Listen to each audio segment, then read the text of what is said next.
Welcome to the Binge Breakers podcast. I'm Jacqueline. I am here to teach you how I overcame bulimia and my binge eating disorder, and how you can too.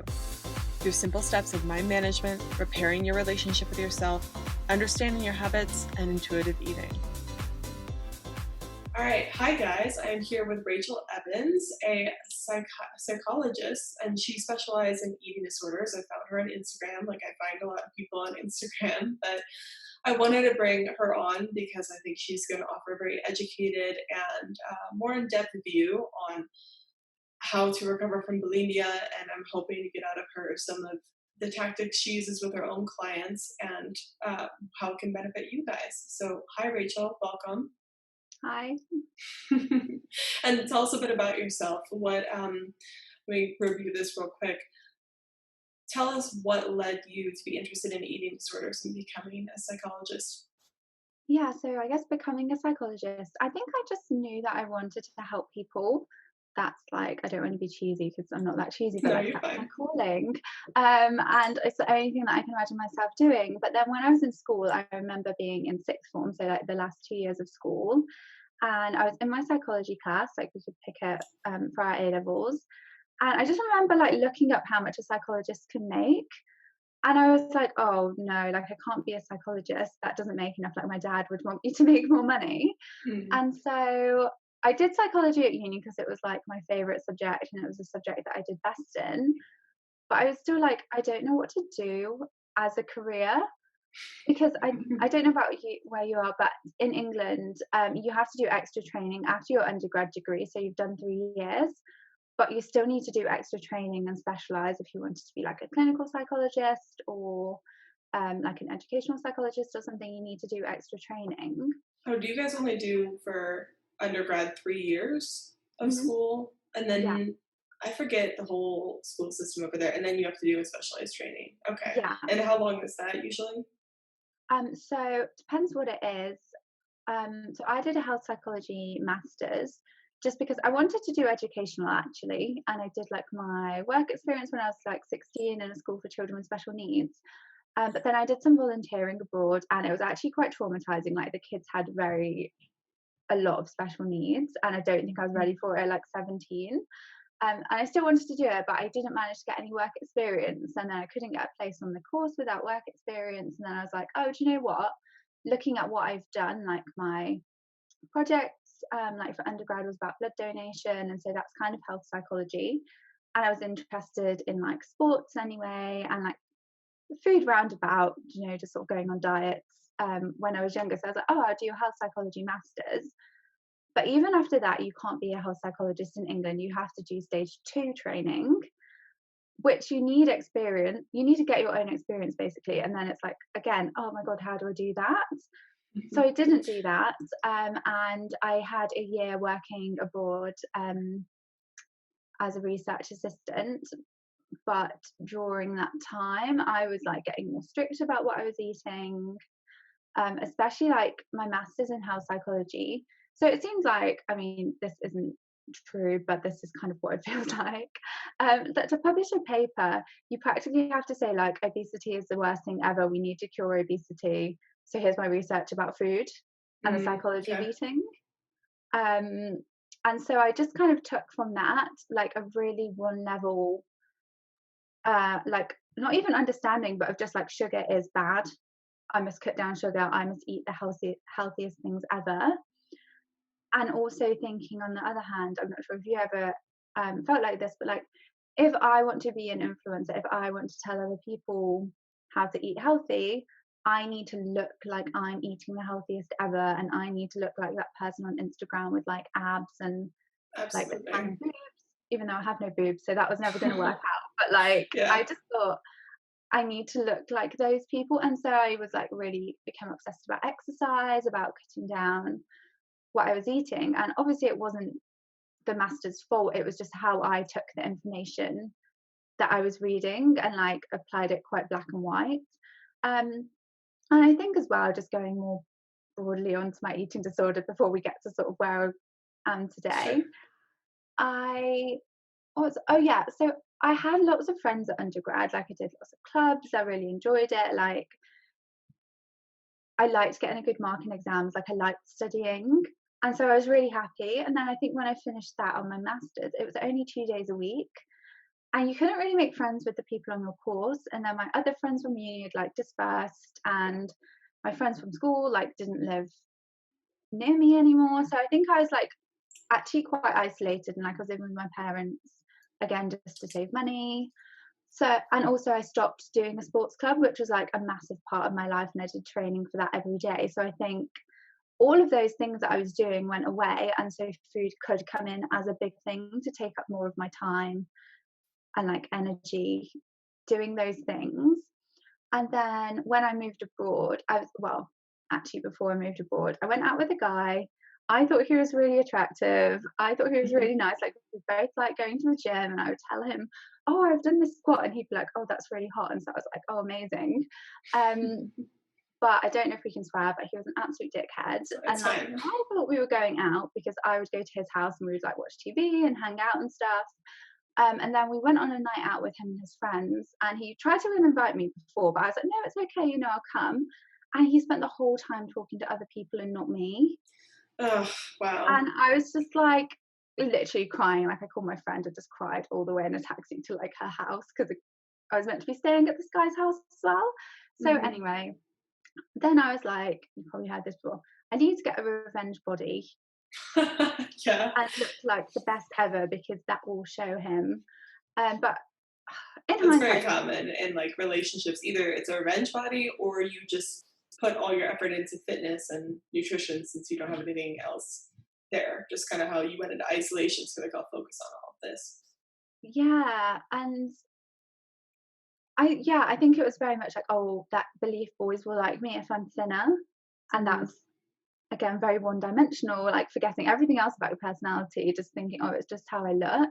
Mhm. And then I got a job abroad and sort of went there after about 6 months because of like visa and all sorts. But then I think looking back, I think I had an eating disorder then, but I just didn't know at the time, and it was never diagnosed. So it's a bit strange. I'm not sure if you ever feel like this, or people listening. Sometimes it's like you need that stamp of validation of like, oh, actually, you did have an eating disorder there. You can have that stamp, and someone will tell you, rather It's than almost just like the missing piece of the puzzle, right? Like you think that you're crazy, and then to find out, oh, this is clinically diagnosable. Something was wrong, and I just thought I had to deal with it. It does make it a little bit easier. yeah, because I don't know. I feel really, even though I work with people with eating disorders, I feel really strange about that period of time of like I was so obsessed about exercise. Like if I didn't do it, I would get anxious. I had to do a certain amount every day. Like I was very strict about what I was eating, and that caused me a lot of anxiety. Like I wouldn't eat the same thing as my parents if we were all having a meal together. And so I'm like, definitely more than just like going on a diet or picky eating or something. Mhm. And I was looking forward to moving away so much so I could decide what I ate. And I wanted to be a fruitarian and just eat fruit because that Oh was like man, the latest trend that I saw. yeah. And I was living in Singapore, so it's like, oh great, there's loads of like papayas and like really good fruit and all of that. But yeah, when I went there, I lost quite a lot of weight quite quickly because I was just exercising every day, eating fruit. Like I was eating a bit of other stuff, but I really wasn't eating enough. And looking back now, I actually recently sent the professor, like the guy who hired me, a message because I started talking about this on LinkedIn. I was like, oh, maybe I should use LinkedIn for like sharing. But I think I'd never explained to him, like I would literally cry in meetings. Like he would say something and I just couldn't control my emotions like Wow. normal. And then Mhm. he didn't know how to deal with it. And Yeah. so it was so awkward and just a bit strange because sometimes his reaction wasn't what I expected as well, just I think from cultural differences. Like I would tell him, I can't get enough participants for this study. And like he would have a nervous laugh. And I would be like, oh, this is so awkward. It's not helping me. And then I would like Mhm. cry. And I couldn't like partake and enjoy things because I was always worried about food, like exercising enough. Um, I think I really did miss out on like a lot of traveling and things like that. And even like this is how bad it was. And I think I probably should have got a diagnosis just for my own, like, oh, actually there was something. Of like, I would just walk and walk and walk at a weekend, like just walk and walk. And I would go to a mall where I knew they did samples of cookies. And I would go to get one, but I couldn't even let myself get this like tiny, weeny little sample of a cookie, even though they were like the best cookies ever. Oh my gosh, if I ever go back, I'm finding those cookies because they were so good. But like, I was so in the restrict box. And so like my dad came to visit and he was like, right, you need to eat more. But I was really scared to even eat one more thing. Like I bought some food. I don't want to give loads of examples in case it's triggering for people, but I bought it and I couldn't even add it. So that went on for about 8 months. Then I had to come home early because I really just wasn't doing very well. Like I was very homesick because I couldn't get involved in stuff.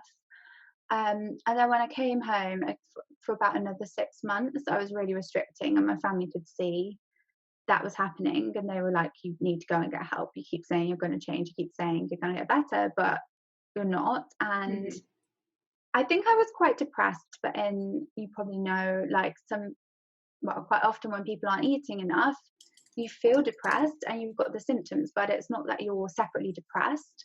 It's just that your brain is not getting enough of the things that it needs to function. So you can feel quite depressed and anxious. Absolutely.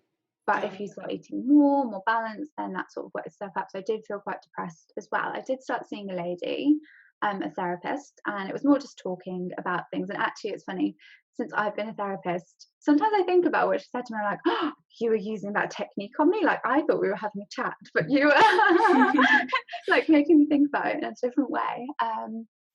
And then, but it helped you, so yeah, it did help me.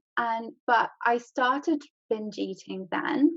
So I was like just really cold and really hungry, like all the time, like really hungry, like couldn't have a conversation around food. And then one night I woke up and I was so hungry, I was like, I'm gonna go and get some food. And I like made myself some food, and I was so upset and angry with myself. I just didn't eat it. I just left it on the side and went back up to bed.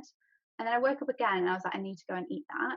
And I just describe it with like angels singing. It was like the best thing ever. And like my parents have got kitchen spotlights, and it was like these spotlights were like, this food. Like you're actually letting yourself eat this food, and it's really nice.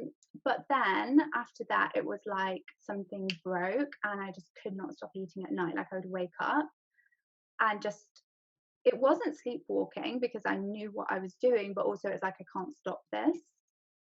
Like my parents would be like, why don't you just stay in bed or something? And it's like, no, I've just got to do this. Yeah, it's interesting because like I know people sometimes their binging happens at night. Mine would happen during the daytime, but I've always thought about people that like they get up in the middle of the night to binge, because when I go to bed, it's like I go to bed, I do not get up. Like nothing can make me get out of that bed. But the urge must have been so intense to have to get up out of bed from your sleep and eat the food.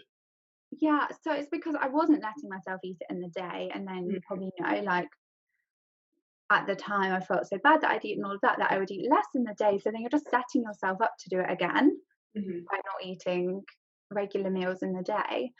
And I think it was because that was the only time I'd say that I would let myself eat, but then it was like protected. Like I would shut the curtains in the kitchen. It was dark outside. I would shut the curtains, and I'd shut the door to the kitchen, and it was like, this is safe.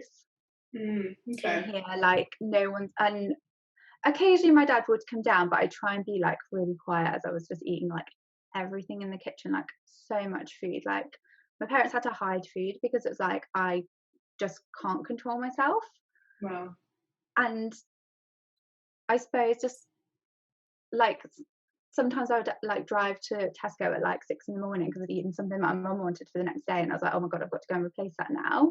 I would do that. I would steal my roommate's food sometimes, and then I'd buy more to replace it for her. And it's crazy to think that you did that at one point, you know?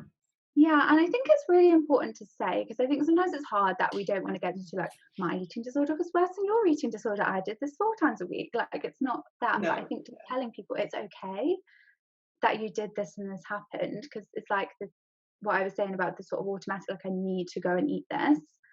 Some of my clients say that as well, and they're like, you probably think I'm crazy. I'm like, no, I totally understand.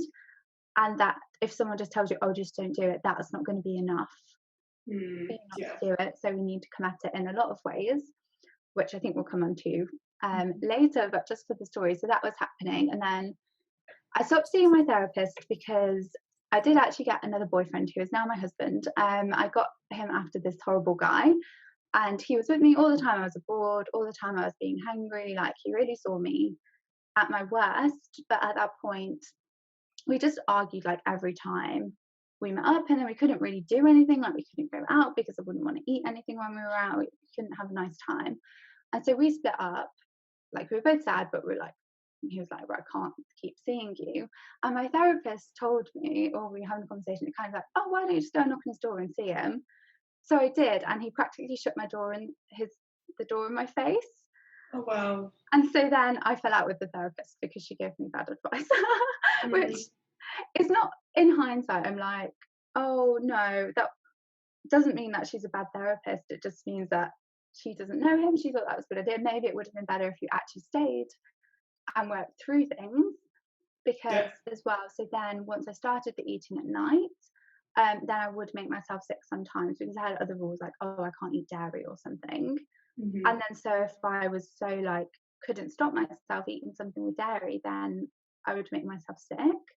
And I think it's important to say, which I'm sure you will have said on things before, actually making yourself sick doesn't get rid of it totally. Like, you think it does, but it doesn't. So that's one reason not to. And real quick, for those of you in the US, like, making yourself sick just means throwing up. I didn't Sorry. No, yeah, it's a different phrase thing. I thought, after talking to a few Brits, and they'd be like, I would make myself sick, and I thought that they meant, you know, just sick the whole day, like they're just ill or something. But it's like, no, it means that. So that's what she means by that. Sorry. Yeah, that's really funny. I feel like making yourself sick is like the polite way to say it. Like, throwing up sounds a bit harsh in English. Yeah. If you were like, I'm gonna throw up, or I can't think how else you say it. Yeah. But you're right, it doesn't, it's not the most effective method of getting all those calories gone, for sure. No, and then what happens, you should probably say, like, you can become addicted to being sick because it gives you endorphins. And also then I suppose the mental side of you think, oh, that was really effective, so I'll do it again, even though it's not as effective as you think it is, which is something that I didn't believe for a long time. But I was like, oh no, it is. I'm, doing this really well. So actually, let's way fast forward. It started getting more and more frequent, and then I started the first year of my undergrad. Not my undergrad, sorry, my PhD. Actually, that is something that therapists did help me with, like looking to broaden out, like, what else are you interested in? At the minute, when I came back from living abroad, I was living with my parents. I was working for my parents because their receptionist had left and I didn't know what other job to get. So they were like, oh, well, you might as well just work for us for a bit. And like, I think my world was very small. I think that often happens when people have an eating disorder. And she just helped me like look at the bigger picture, like, what do you want out of your life? What do you enjoy? Let's get some other things in there too. So I started the PhD, but then it kind of shifted again. And then it was like, actually, what I found out later of like, being sick is making me feel good. And it sounds weird to someone who has never done it, but I'm assuming people listening to your podcast will. But it's like, people think, oh, why would you want to make yourself throw up? But I can't explain it at the time. It was just like a release, or like, it's a relief. It's a way to get out of the consequences of what you just did. No, but just in the fact that it got to the point at the end that I would eat to be sick. Like, about the food, it wasn't like, oh, I'm not going to let myself eat this another time. It was just like, I literally don't know how to cope with being so stressed and putting so much pressure on myself that the only thing that I can do to avoid it is go to the shop, buy a lot of food, eat that, binge on that food, and then make myself throw up. And then I feel too tired to do it. So in the end, for me, it was like, it started about the food, but then it turned into like an avoidance tactic. It's more common than you think, and I think that's really interesting, since I didn't struggle with that a lot. So I'd love for you to speak more about it, and especially like people that are struggling with the idea that they want to be sick or they want to throw up, and that's kind of like they buy the food for that. Because for me, it was always like it was a habit cue for me. So I would eat food and then like, oh, I guess I have to throw up now. I never really enjoyed throwing up other than the idea of that I was able to have some relief from the fullness and maybe not gain a bunch of weight. So how did you manage to get out of that habit cycle? I think it was, like you say, realizing this is a habit, because I was studying about habits for Mhm. my PhD, but sometimes it's like you know stuff, but you don't apply it to yourself. And I think when I realized the reward that it's giving me, and the reward at that time was I can avoid going to uni because it was quite flexible anyway. Like I needed to be in for a few meetings, but most of the time you could do what you wanted. And so it was like, if I'm being sick and then I'm really tired, I can't go to uni. And it's really strange because obviously I like the topic, that's why I was doing it. But I think it is really difficult to do a PhD, and it's like you can explain it to people, but they don't know unless they've done it. It's difficult in terms of like they say, oh, you're going to be feel isolated. And I remember being in like an introduction meeting and them saying that, and I was like, oh, okay, yeah, all right, no, I won't. But it's like it's more that you know so much about your topic, but you can talk to people, but you can't because they don't quite get it. And you Right. want to talk to someone and you want some different help, but maybe your supervisor's busy, and then you're like, oh, well, what shall I do now today? But then feeling the pressure of like, oh, but I was lucky that I got mine funded, of like, oh, I'm being funded, I should be doing something every minute of the day, but now I don't know what to do and I can't take a break, which I kind of worked through all of those things. But at the beginning it was like putting so much stress on myself, and like I need to write the perfect thing. And also as well, if you write a journal paper and then it has to be peer reviewed, and then you're really worried that that person's going to be super picky or like not agree with you, and that's another stress. You're kind of like thinking about criticisms from the very beginning. So I wanted to avoid all of those things, and I think when I realized, oh, actually relationship with food is helping me do that, um then I could look at it like a habit of like, here's the triggers or the avoiding, here's what I do, the reward is that I get to avoid, how can I change the reward? So I suppose I kind of did it backwards, not to avoid the trigger, but to like change the reward. So it would be, I suppose it doesn't quite make sense, but it was like, okay, so what I'm doing this for is the avoiding. So maybe I could read a book, like if I have my Right. lunch, and then I'll let myself have an hour at home to read a book and do nothing, and that's fine. Right. I think when people that are bulimic or suffering an eating disorder were very anxious people or very high strung, and you get, like you said before, you get so consumed with this is your only interest, and your therapist was like, you should find some other interest. And that's what I try to encourage people to do too, because it's like the only pastime they have and the only relief that they have is with their eating disorder. And it not only is just the binging and purging, it's the entire relationship you have with it, right? It just consumes your life. So I think rewarding yourself in other ways and figuring out how to do that again is really important. Because as kids, we were like, you would just go play outside or something as a reward, or you'd read a book or you'd watch some TV. But the concept of just doing that now is difficult for people. Yeah, and I think as well, I would Google, even though I probably could have known for myself, but it's like, oh no, someone must have the answer for me. Like Google, Yeah. like how to stop binge eating, how to stop, bulimia. And that would kind of be like, go for a walk, read a book. And I was like, I would go for a walk, but I'd be thinking about food and what I was going to do when I got home. Or I'd read a book and I'd be like, yeah, but I know I've got biscuits in the cupboard, and I like couldn't Hmm. use the words. But when I decided myself that I was going to do it, and I decided myself, oh, I'm going to try this or I'm going to try that, it actually worked. So you would plan ahead of time to do these things, basically, or Um, so what I did, which is in like my ebook, but it's pretty simple, so I don't mind sharing, is just like writing what made me happy every day. And okay, then by the end of the week or by the end of 2 weeks, you can look. And so I was like, oh, like it was really not funny, but kind of funny for me, or like clear things I liked. I remember it was like going for a walk in nature, seeing my friends. I can't remember what the third one was actually. I think there were like three really clear ones. Okay, so actually doing a PhD is me sat at my desk all day, not going for a walk in nature, not having enough friends to talk to about it. And that's when I think I was like, okay, I definitely need to be applied. I don't want to carry on in research. I actually want to be a therapist and apply this, which is what I wanted to do in the beginning. But I just thought that's not a good job. mm, yeah, So I think it helped. me know what I wanted to do, and I think having the experience, then I knew what I wanted to specialize in, eating disorders. So I think that was helpful in a roundabout way. I think you asked me another question about the avoidance thing. Oh yeah, I Oh, go think the ahead. point was when you see what has made you happy, then you can do more of that. Yeah, absolutely.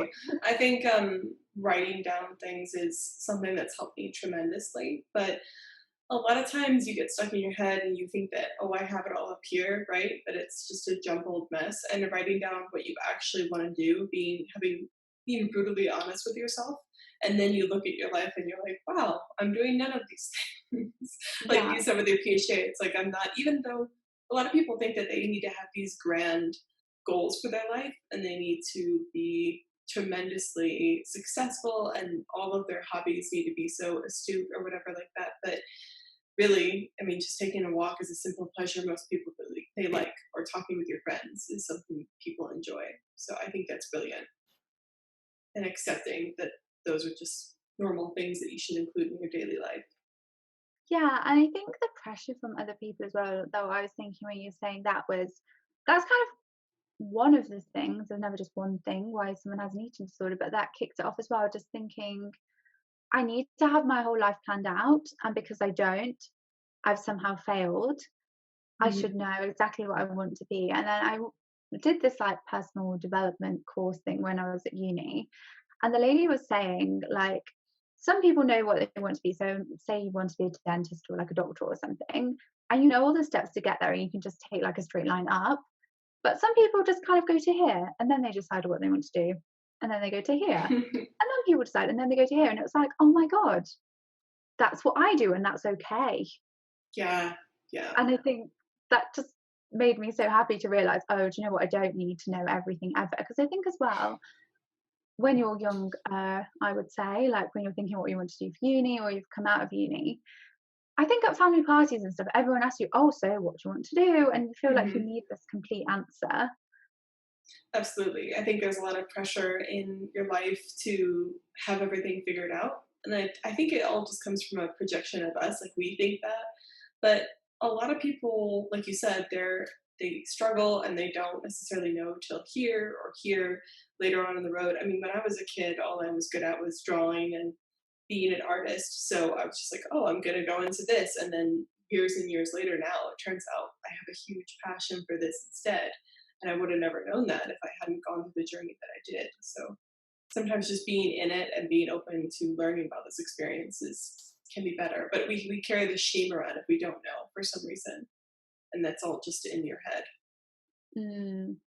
Yeah. I think as well, like you're saying about the writing down, just kind of going back to that a little bit, like one of my clients, obviously not to say too much, but how I work is very focused on like we're here to talk about the food and give you some strategies and understand that. So I'm not very much a like sit down and let someone just talk at me and at me and at me and at me about all their life problems ever. Like that's not really what I do. Like go and see someone else if that's what you want out of therapy. But I had a client recently who was a bit like that, and I sometimes need to develop my skills just to be like, okay, can I stop you there? But sometimes it feels rude. And so I was just kind of letting her talk at me because I thought, oh, she does need to get this off her chest. But at the end, I was like, okay, so we spent a lot of this session talking about that, you know, this issue that you're having now. Do you want the future sessions to be talking about that, or do you want them to be more focused on food and strategies and overcoming the things that you're like, oh, yes, I do. That's why I picked you. I was Mhm. like, okay. So then the next week, I didn't ask her to, but she came back and she'd written this massive mind map of like the key issues and how everything was connected. And like she was asking herself questions on there and Mhm. that we were kind of answering. And the next session was like, we got so much like done in that session because it was very clear those things, and she got that from writing it down rather than like you say just having it around in your head, but sometimes you can't see how it connects or it doesn't make sense. Right. Yeah. It's just a jumbled up mess in your head and it's just thoughts flying in and out. But when you can see it visually, and we're all a bit visual, it's much easier to be like, oh, even if it feels obvious, and even if you think you know it, writing it down, reaffirming to yourself that this is actually what's going on. I think when you write it down, it becomes real. and Yeah. it becomes very cemented that this is actually what's going on. I need to change. But good for that client. A lot of people don't want to put in that work and ask themselves those hard questions, but that's really what you need to do to recover, I think. Yeah, I like what you just said as well about when you write it down, it makes it real. Because I was Mm, thinking, oh, I've had people on discovery calls that have decided not to work with me, and they've sort of said, actually, working with you will make this real. And then I have yeah, to admit it's worse than I thought it was, and that I can't do this. But like you're saying, it makes it real. But then I can't remember how you phrase it, but something like, and knowing, okay, well, we've got this. This is a basis for change. So it's not like, oh, this is real, and oh gosh, actually, you can do something about it once you've got that understanding rather than just trying to hide it under the carpet. But right. it's not, because it's something that's probably affecting like your day to day, if not hour to hour. Yeah. Well, I think a lot of people they think that these problems. I think it stems from the fear of it can't be fixed, or maybe their fear in change as well, because you get used to having an eating disorder in your life. It's comfortable to you, even though it's kind of like Mm. an abusive relationship. So a lot of people don't necessarily want to seek help because they don't want to change, even though they're miserable. And it's not because they're bad people. It's just because they're stuck in this cycle, right? Yeah. Hmm. And it's interesting to me that people said to you, like, this is gonna, I've had that too, where like, this makes it real. Or I've had that vibe from people where they're like, they're clearly not committed to what I want them to do. And it has to be their decision in the end, right? Yeah, I think But that's the thing. I think that's why I do a discovery call rather than just like anyone just come and book and work with me, because I want to know that they're yes. ready. Otherwise, not that there's no point. There is a point, and we would be able to get somewhere. But I think people do need to be ready, definitely. Well, and that's why I do a consult call too, because it's you don't know if you're gonna vibe with someone as well. Like maybe you just aren't their type of person, and that's fine. But I would love to ask you a bit more about, and I don't want you to give away everything in your book, obviously, but I kind of wanted to ask you about your clients and when it comes to bulimia, what's one of the main things that you focus on with clients that are suffering from this? Okay, I've written some stuff down for this because it's quite a lot, and so I was like, right, I'm just going to talk for a bit, and then I hope it will make You don't sense. have to share everything, don't feel pressure, but just something like I'm curious what you find. Yeah, so what I find, I actually, jumping to the end, find that the hypnotherapy that I do is very effective. If I can say that, as a psychologist, we like can't be like, I promise that I'm going to help you, and this is, like we. I always feel like I have to temper down my claims, but I have found that it has been very effective for people. So I'll come on to that at the end, but just other general things. So, like we've already talked about today, understanding like the physical factors. So I think as well, sometimes if you binge and then you purge, and then you are going to be hungry later, but often people restrict because they've had this binge and the purge, and so people restrict. But then, actually, in terms of physiologically, what's going on in your body, your blood sugar levels are going to be all over the place. So you probably are going to feel hungry, and then people have lots of negative self talk because they're feeling hungry, or maybe that triggers sort of another episode. And I think just giving people that understanding sometimes is really helpful. Yes. Yeah, it's Um, people think that they're trying to make up for the binge and all the behaviors, but really they're just digging the hole deeper. They're digging that grave. Yeah. And yeah, I also find I try to encourage my clients not to eat as much sugar and sugary things. They can obviously have a brownie or something, but I find that raising that insulin level and then letting it crash really didn't do me any favors when I was bulimic. So yeah. I I think I do the same thing in a different way. Mhm. So we talk about like having balanced meals, and in a way that this is not Yes. a new rule. I make it very clear it's not a new rule.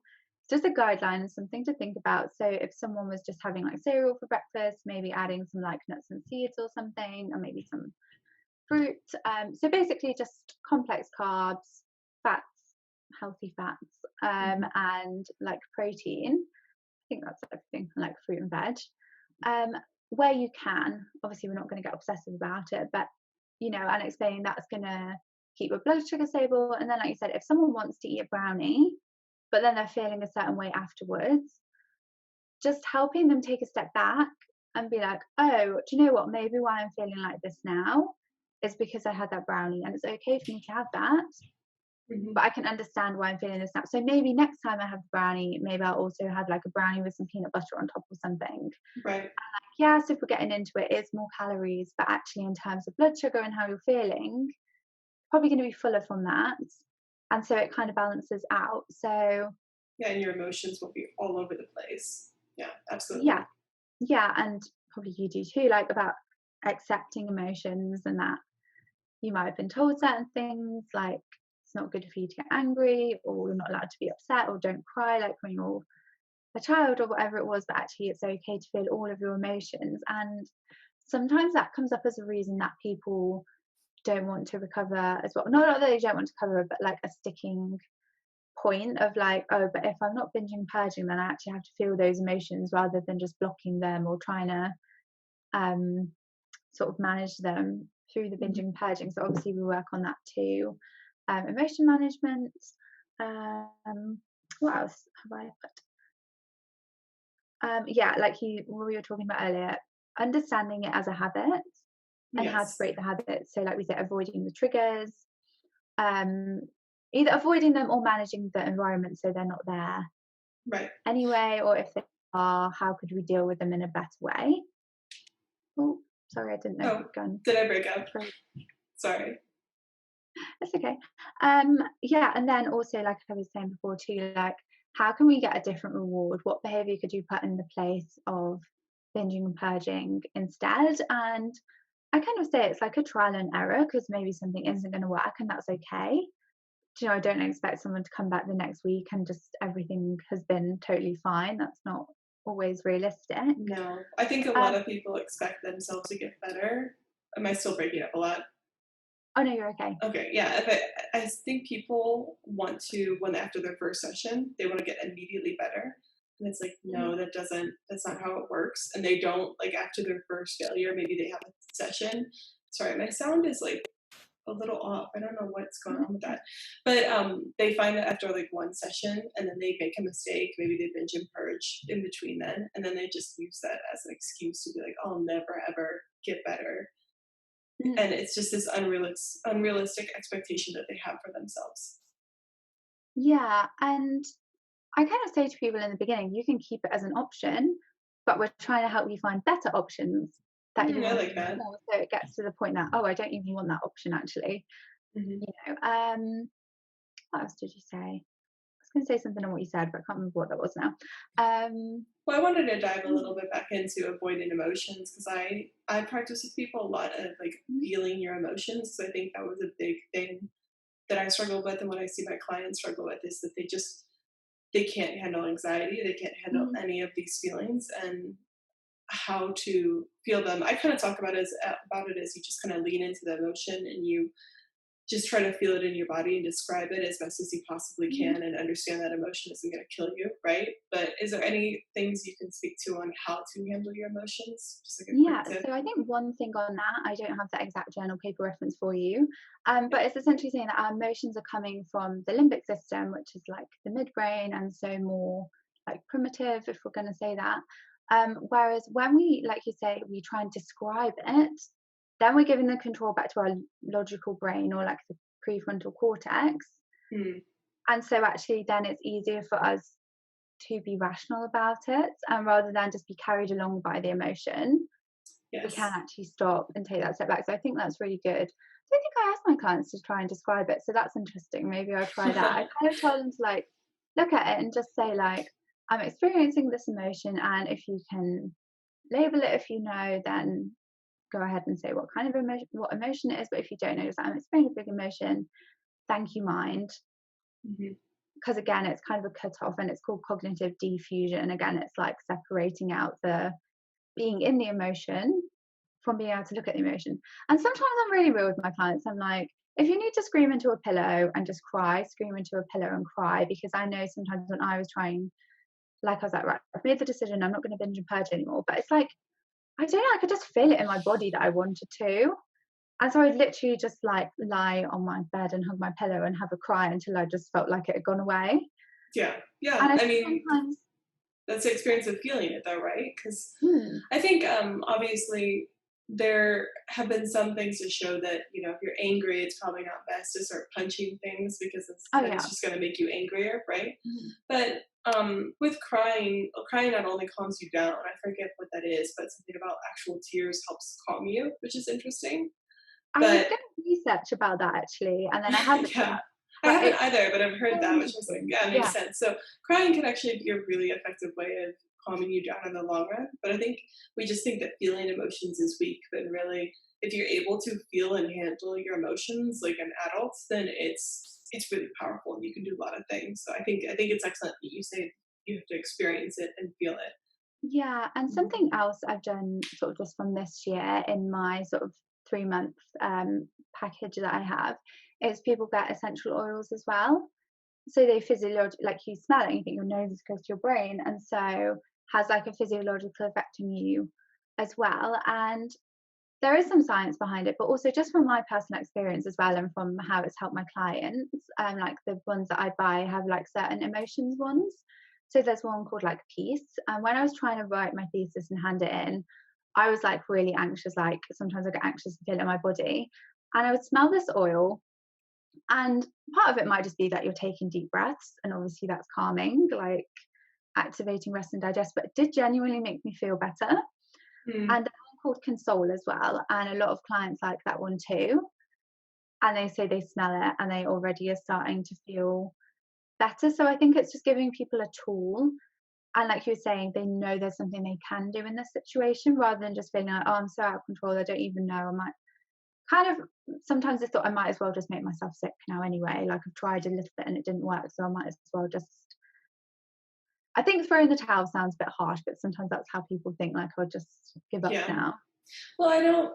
I guess I'm more in the mindset of saying what it is, but understanding that that doesn't make them a bad person. So, like, it is kind of throwing in the towel. That doesn't mean that you're lazy. It just means at that point it was just too much for you, and you kind of just chose to do this. But I think it's empowering to know that and to be like, okay, I did this. Now, what can I do in the future? I really, when I was going through bulimia, and what I teach my clients now is that you need to detach yourself from the habits that you have and the actions that you have because they're not you. It's just something you're choosing to do right now. It's completely different. Yeah, So I've remembered what I was going to say earlier. It was, do you also say that it's not failure, it's just feedback? it's not what? It's not failure, it's like feedback. Yes. No failure, only feedback. And so, what can we look at that? And I've had a couple of clients who have taken that too literally about, oh, well, I did X, Y, and Z that day, so I can't do that again. And it's like, no, we're just looking generally, like what be different and like not labeling ourselves a failure.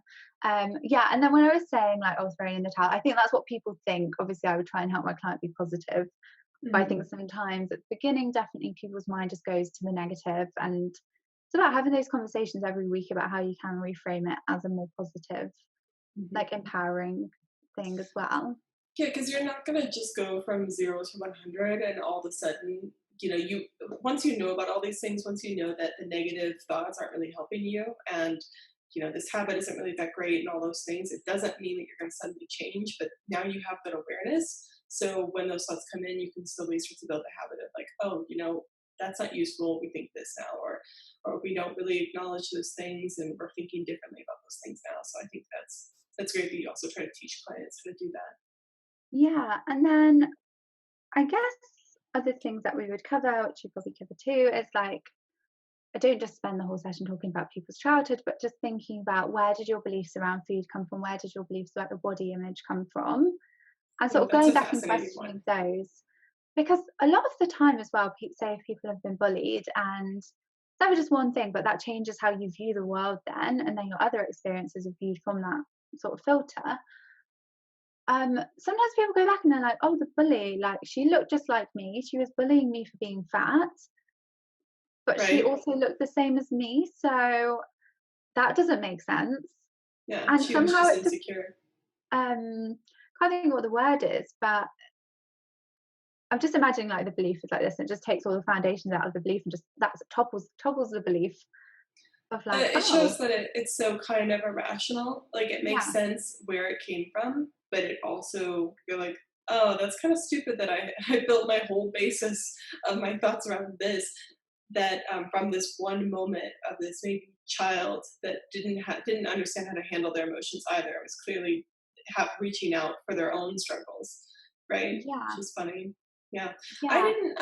I didn't really confront or realize that I had any long term beliefs about food till after recovery and Mm, thinking back, because there are a lot of clients I find they used to be overweight and then they were bullied for that and then they went into this eating disorder. But um, I was never overweight, and I think the people around me, though, while I love my family and everything, I think they maybe put too much of an emphasis around how I looked and praising me for being pretty or whatever. Not that I'm, you know what I mean? Like they just would say, "Oh, you're such a pretty girl" or whatever, and I think that I took that as like I need to be a beautiful, successful career woman, and that's the only thing that matters. And it's like, yeah.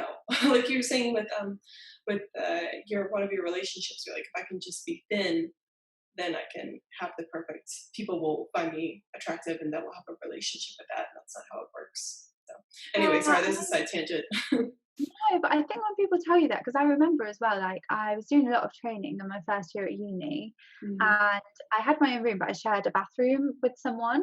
And I remember her saying to me, like complimenting me when I'd lost weight. Mm, But then I think how our brain works sometimes is then we think, oh, so I must have been fat before. And then obviously diet culture and fat phobia get in your head of like, oh, well, I can't go back to that now. That would be like the worst thing ever. So I've got to carry on. And I was only doing more exercise because I was training for a specific competition, but ah, it's like I've got okay. to keep that up now. Yeah. Yeah, it's funny. Your Um, mind's like gaining weight is death. It's like the worst thing in the world to happen to you. And it's even though I think after my eating disorder and everything, I chose to lose a little bit of weight, but I did it in a very healthy way, and there's no like self hatred attached to it. It's very calm. yeah, Um, that people they get and it's your brain just is that all or nothing thinking. It's black and white. It's like now we can't go back to it. It must have been horrifically ugly before or something. It's no, and I must have been a horrible person before or something like that when that's yeah, not I true. think our brain takes one thing and then attaches loads of other meanings that aren't even Mhm. there. But we, like you say, oh, because I'm in a large body, now I'm a bad person. Like it doesn't make sense, but some experiences or something's happened for that to make total sense. And Mhm. sometimes I say, I'm not sure if you've experienced this, but like when you're in the eating disorder, your behaviors make total sense. But then you look at it afterwards and you're like, oh, especially I suppose more the restricting. Um, just in terms of, I'll just tell the story because it's like my favorite story, and Yeah, go ahead. I said it to a client recently. Like, I guess why when I knew I had a problem with under eating was because like a few years before, my best friend from school, who I kind of saw afterwards, had anorexia, and this was when oh, close. Oh no, you're okay, just still. I think you Sorry. froze. It's okay. Very intent. And I went to her house and it was like lunchtime and she'd made the sandwich. And so I was having the sandwich and I already had some food rules myself and like was like, I'd rather not have the sandwich, but I was like, okay, I'll show her that we eat. And she made herself a sandwich, but she didn't touch it. And I was like, are you not gonna have your sandwich? And she was like, no, I can't because I'm gonna eat dinner.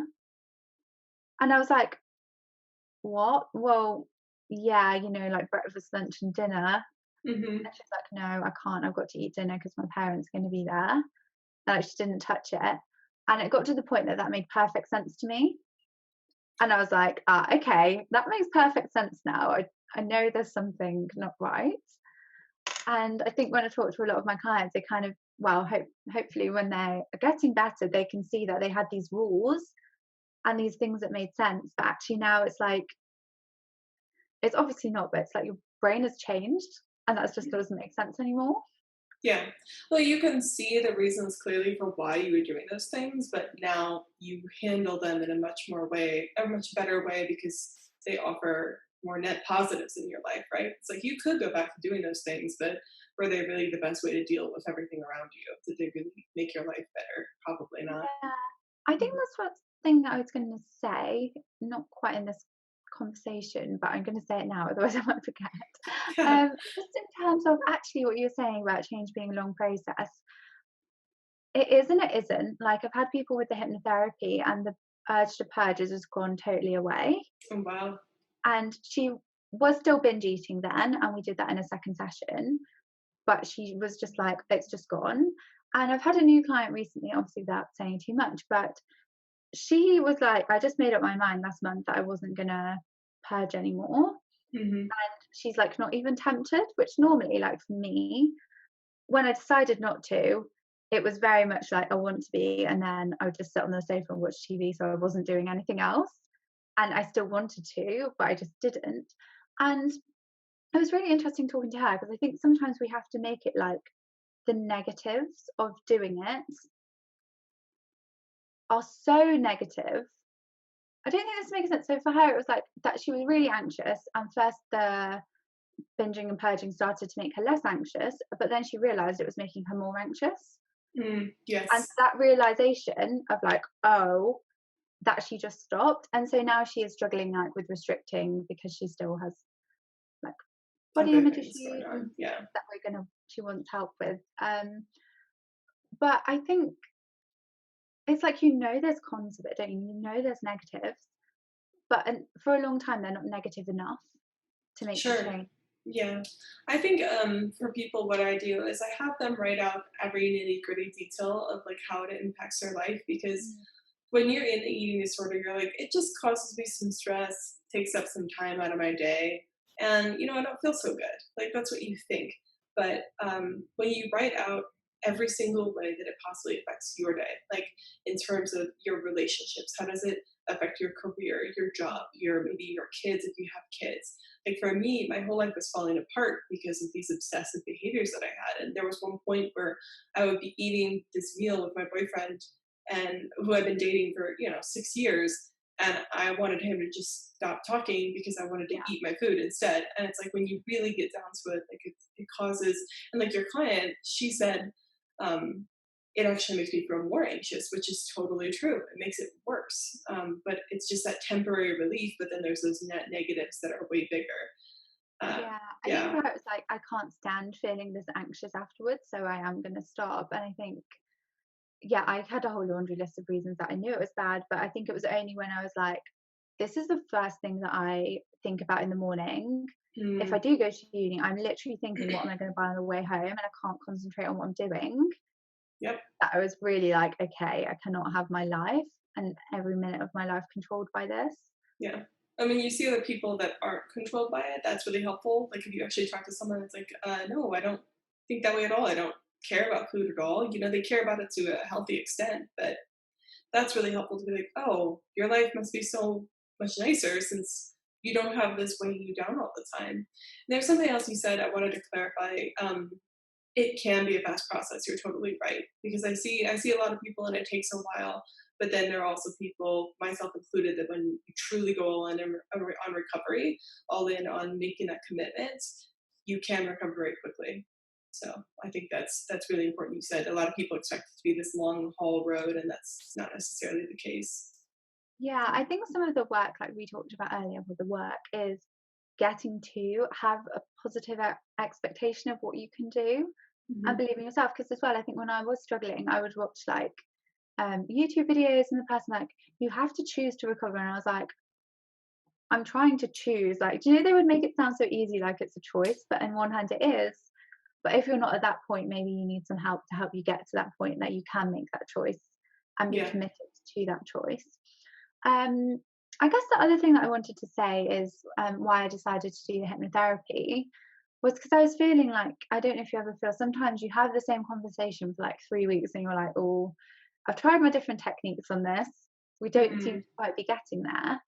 And so I just found that when we have the session, so the kind that I do is like we do a regression. So you go back to like what is underlying this, and we ask your subconscious mind, like come up with some scenes. So that's like either a memory, or sometimes people are like, oh, I'm thinking about when I was at university, and then we ask questions and get more specific, or could just be like a story or something. And then we look like what happened in that situation, but like what beliefs did you make? So like beliefs about yourself, like I'm not good enough, or good things aren't available to me, or like it's really interesting yesterday.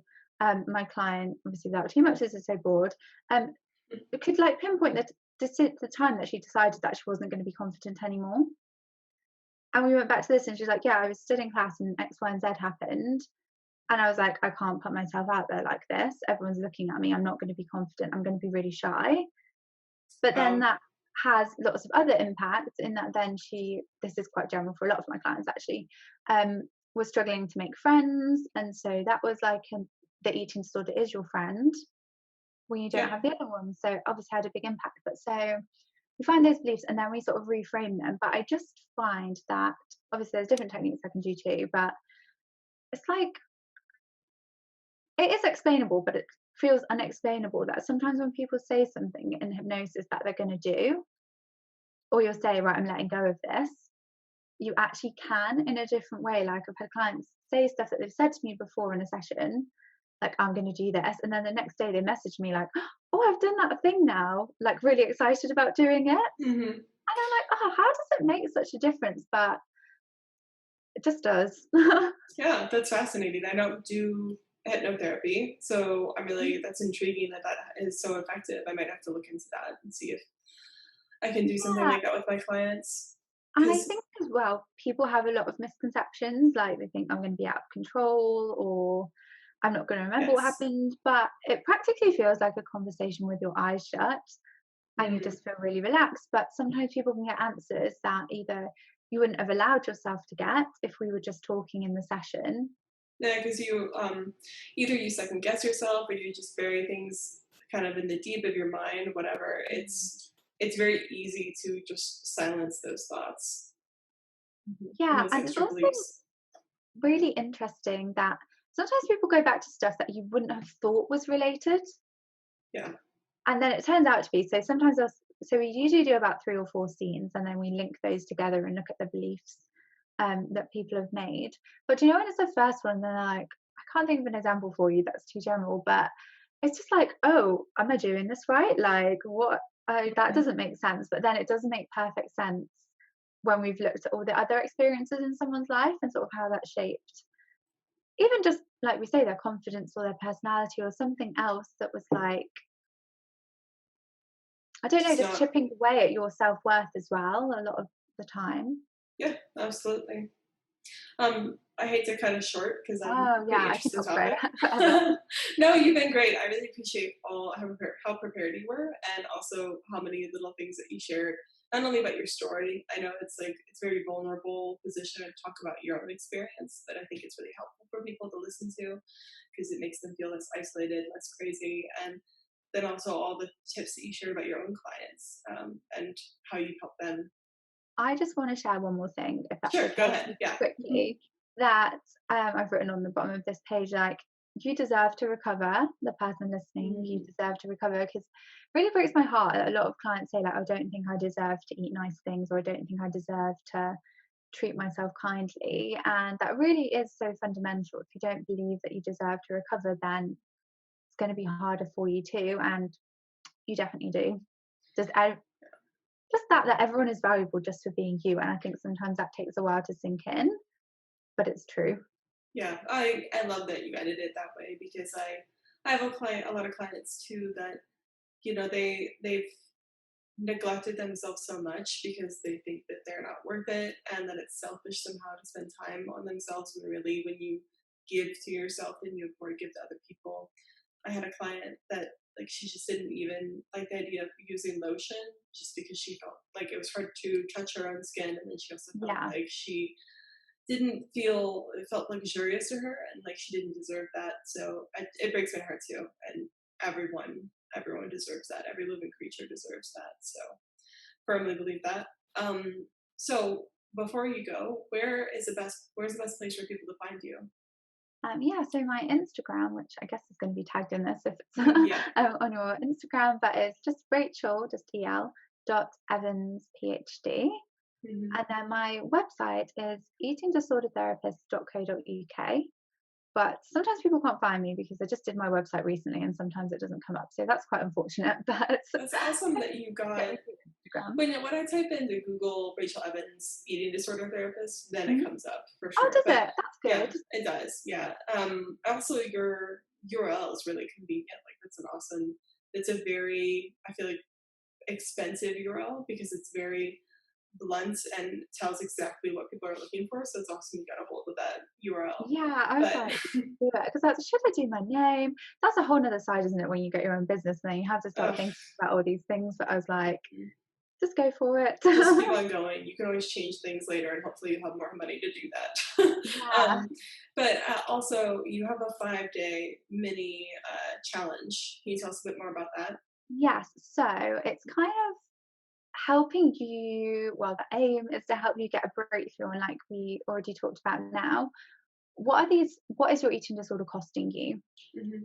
So like you said, that you can have a nice meal with your boyfriend, and I've had the same thing, like when I've been on holiday, and I knew my boyfriend, now husband, was going to go cycling one day, and I was literally counting down until I could have a binge and purge, like when he had gone. Yeah. And I want to be by the pool, like having a nice time. So really thinking about what's it costing you, but also thinking about what is it giving you, like we said, in terms of the habit and the rewards. And then the next step is kind of like, okay, from I can see that, how could I get those rewards differently? Or what are the first steps that I can start to take to like unpick this? Um, and just walking you through that. And also, for people that are listening to this, from the 17th of August, so next Monday, in my Facebook group, we're going to be going through that, because I think sometimes it's hard to think of the answers for yourself. Yeah. Like, you hit a wall after like sort of two things that actually, if you really thought about it, there's like 20. So we're going to go through that, and then I guess if someone's listening to this in like a year or so, it's going to be there in the Facebook group. It's not going to be live every day, but you can at least go back and look what other people have said, or get an idea from that as well. Yeah, absolutely. I mean, even if they're listening to it a week from now, they can still find you, and I'm sure you'll have different resources available by then. So, yeah, thank you so much for being on here. I really appreciate it. Hey guys, I hope that you enjoyed that interview with Rachel. She was quite a lovely gal to interview, very personable. All of her information will be down below. You can find her on Instagram, and her website will both be linked in the show notes. So go find those, show her some love, and thanks for listening. I'll see you guys next week. Bye.